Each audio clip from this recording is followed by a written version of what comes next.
Today's Doodle, illustrated by Trinidad and Tobago-based artist Nicholas Huggins, celebrates the steelpan, a percussion instrument made of metal, created and influenced by Trinbagonians. It's the only acoustic instrument invented in the 20th century, but has origins dating back to the 1700s. It was a staple during Carnival and Canboulay, the annual harvest festival celebrated in Trinidad, and is still used in contemporary music. On this day in 1951, the Trinidad All-Steel Pan Percussion Orchestra, TASPO, performed at the Festival of Britain, introducing the steel pan and a new music genre to the world. When enslaved Africans were brought to Trinidad by colonialists in the 1700s, they brought over their African heritage and traditions of rhythmic drumming with them. When slavery was abolished between 1834 and 1838, Trinidadians joined in on carnival festivities with their drums. However, in 1877, government officials banned their drumming because they feared that the drumming would be used to send messages that would inspire rebellion. In protest to this ban,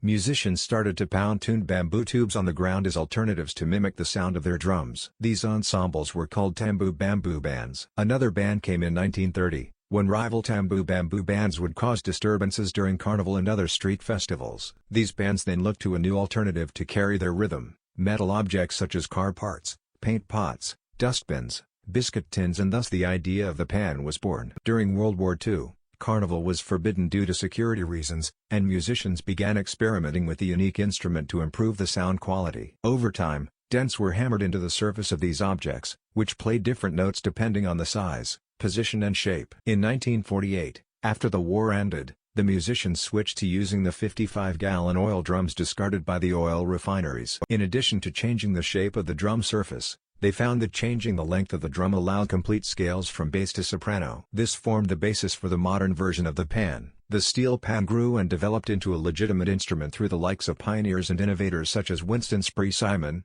Ellie Minette, Anthony Williams, and Bertie Marshall. Many of their innovations and techniques are still used today. The steel pan is now the national instrument of Trinidad and Tobago, and is a source of great pride and true resilience for its citizens. Once played strictly in depressed areas of society, steel pans are now enjoyed in concert halls like Royal Albert Hall, Carnegie Hall, the Kennedy Center and more. Whether in the UK or Japan, Senegal or the States, the steel pan is an internationally recognized instrument that reminds listeners of its island origins. Guest artist Q&A with Nicholas Huggins. Today's Doodle was illustrated by Trinidad and Tobago-based guest artist Nicholas Huggins. Below, he shares his thoughts behind the making of this Doodle Q. Why was this topic meaningful to you personally?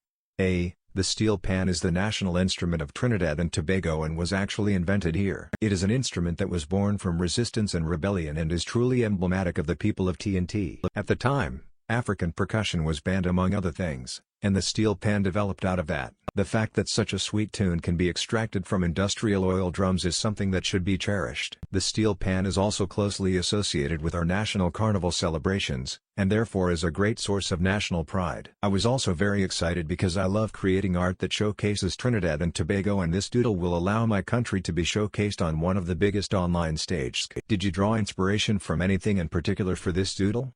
A. I drew inspiration from the early innovators behind the story of the steel pan. Without them, there is no pan in the landscape of Trinidad and Tobago, and the entire world in fact, would be much different. These early pan men like Winston Spree-Simon and Ellie Minette are inspiring for any Trinbagonian. What message do you hope people take away from your doodle? A. I hope that people can take away the sense of the industriousness and creativity of the people of Trinidad and Tobago. We are a small country on the global stage, but the fact that we have given the world such a beautiful instrument is something to be held in the highest regard. A special thank you to our guest music and motion design contributors for their collaboration on this doodle: Lennox Bugsy Sharp, steel pan soloist Teddy N. Charles, composer, musician Mick C. Gobin, motion designer. Like, share and subscribe to Doodle Catalog.